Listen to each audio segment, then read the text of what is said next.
Hello and welcome back to Writer's Dream Coach. I'm Falcon Rivers, German coach, therapist, and author.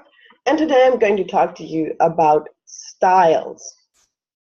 Now, styles technically add to a manuscript. They're not part of a clean manuscript. If you are talking about a clean manuscript as one stripped of any additional information you don't need. But the styles are essential if you want to use your manuscript as a source for other things. If you want to use your manuscript, for example, to create an ebook through YouTube, you will need styles. Because it's through styles that you define whether a sequence of letters is plain text or a headline or chapter heading or something else entirely. That's what you do through styles.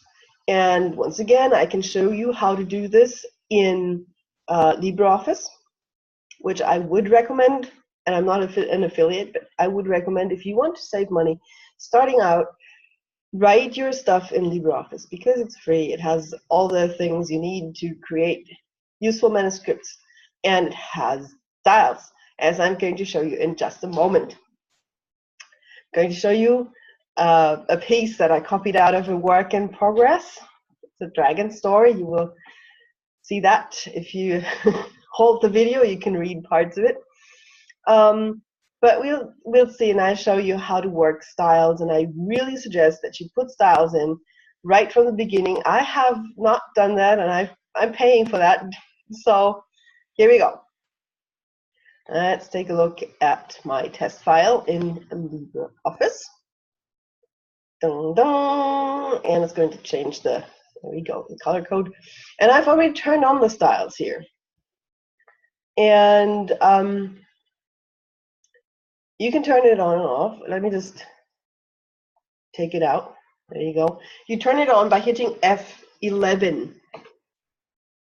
F11. I will put that into the blog as well. Now, you will find the styles here. This is the home of the styles.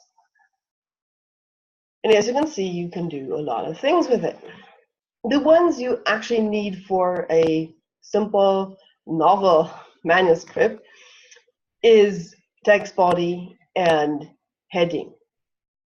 Because text body tells any file, any program that you enter your file into that this is the plain normal text that you're using for the everyday text in your novel.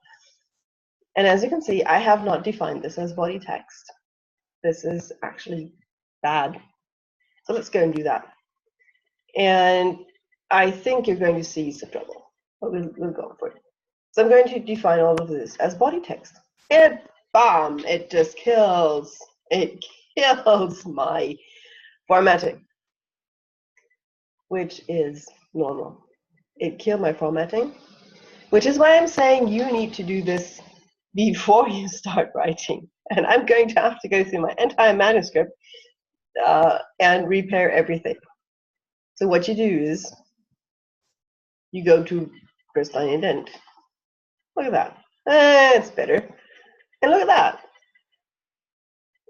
Some of the cursive came back. And you can modify this. Look at that.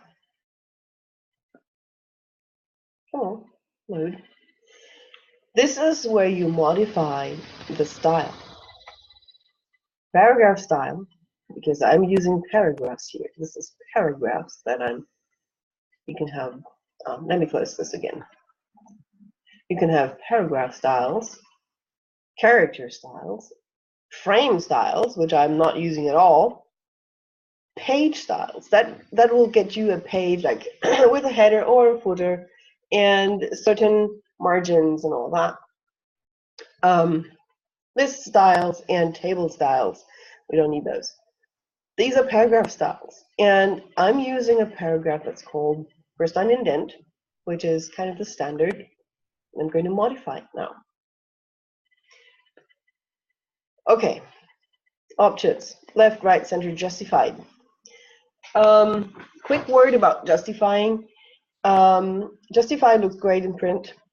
It tends to look horrible in ebooks because if you remember, an ebook does not have a page. The text simply flows. And if someone chooses another font or enlarges the text, all your nice justification kind of causes bigger and bigger spaces between the words. And it's starting to look horrible really quickly.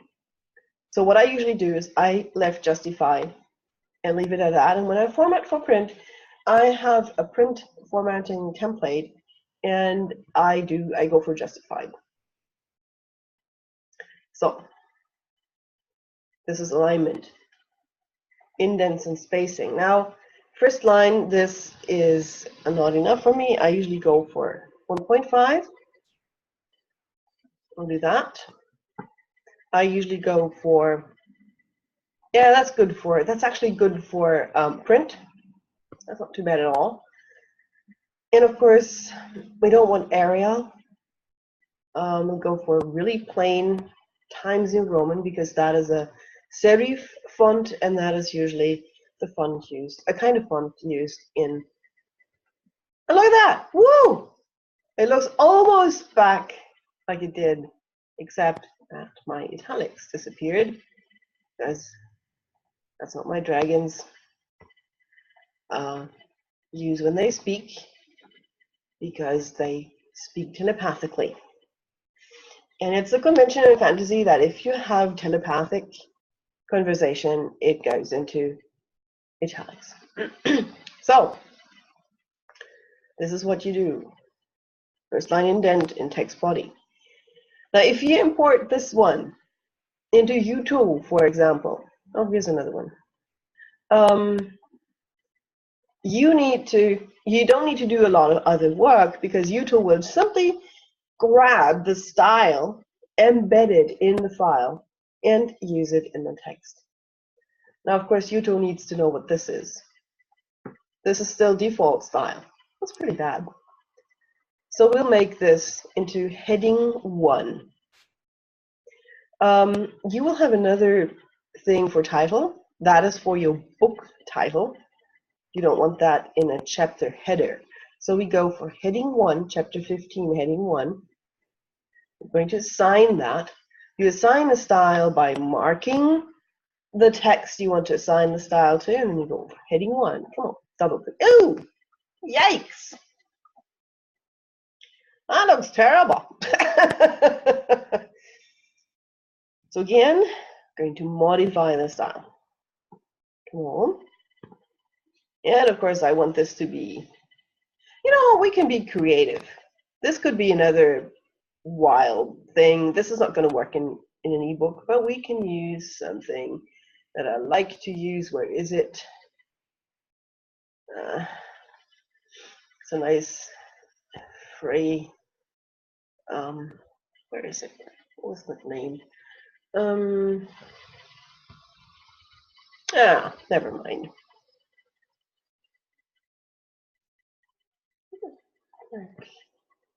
Here we go. That's a nice little fantasy font. Getting better, but it's still not done. Indents and spacing. No indentation. We can have space above the paragraph, and I love to put in a lot of space, let's say 4 centimeters, especially if you intend to put a header image up there. And you also need a bit of space below because you want a bit of white space in your book. You need some space to guide the eye, and it's always customary to have a little space between the chapter heading and the text. So look at that. Still not really good because I forgot to set the font size. It's going to be bold, And you need to make it a little bigger. How about 200%? That's good. And of course, the alignment is supposed to be centered. Down. And look at that.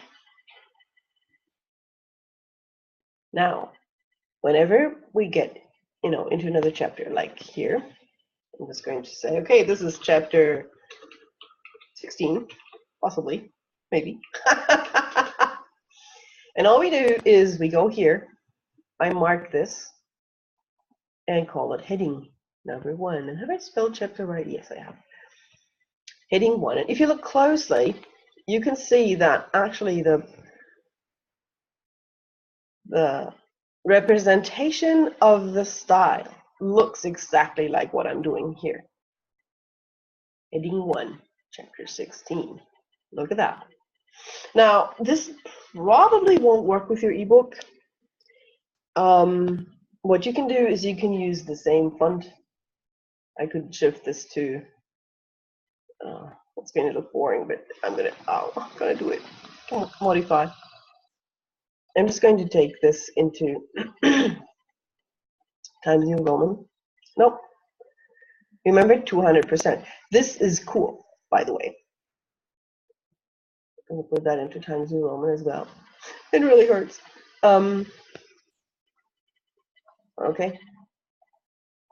And I don't know why this has turned into cursive. I want it cursive. I want it in bold.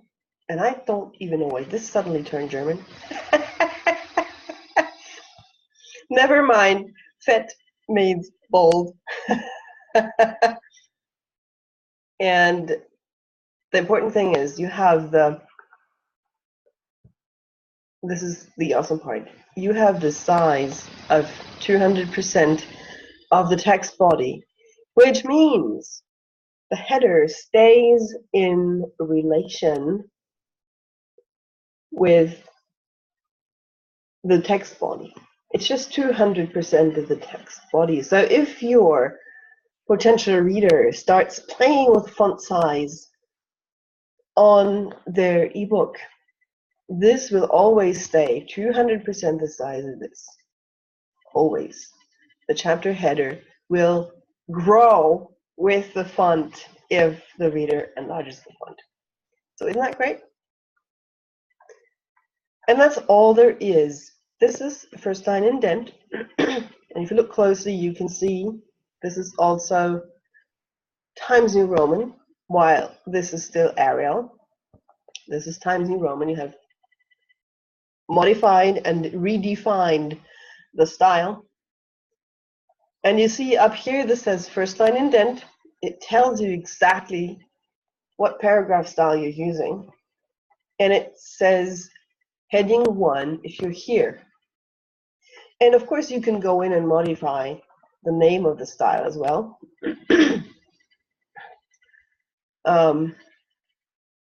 Probably, possibly. Maybe not. Can't find it right here. You can always create a new style. You do that here. Let's see if I can see this completely. New style, update style, or load styles. That's where you create new ones. Usually that's not necessary. I mean, look at the amount of styles already, set here. Pre-formatted text is, as you can see, career new. Here's our first line indent. You have lists, you have signatures, you have an index, you have all the stuff that you can use. You can use index heading, table heading, the title for the book. It's kind of sorted alphabetically under heading. And of course, you can have a formatting. You can have formatting for the footer, footer left, footer right. This is if you use formatting for print pages. When I use my print format template, I have page styles, like left page, right page, because you have different margins on left and right pages when you use a print book, you have usually a wider margin in the interior, which is called the gutter, because it's kind of like the gutter. And you have different page styles for, chapter header page, because in a chapter header page you don't want the header. Chapter first page, possibly. You don't want a header. If you have more text, you want to have a header.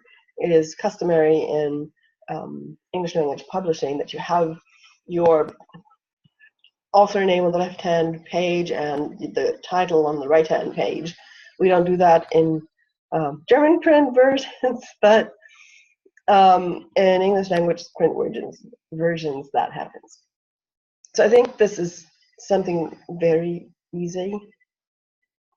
You can have character styles and you can have paragraph styles. The ones that you really need will be paragraph styles. And these are basically the only two you actually need: heading 1 and first line indent. And you define them exactly the way you want them, and you use them in your manuscript, preferably already when you're writing your manuscript. This is important because, as you saw, if you change the format, it'll kill your italics. And let me tell you, going through a novel with a lot of dragon conversations and reassembling, recreating the italics is really, really difficult. And I accidentally published the first novel that I really did on my own, and I missed so many italics. That was dreadful. I realized after about 2 weeks, and that was horrible, because I had published this. My dad had been reading it. A friend had been reading it. Oh God. Well, so don't do that. Stick the styles into your manuscript even as you write, and you'll save yourself a lot of pain. All right, going to end the screen sharing here. Welcome back. I really think styles are easy to handle, easy to use. They are very similar in Word. You can define styles in Word just as well.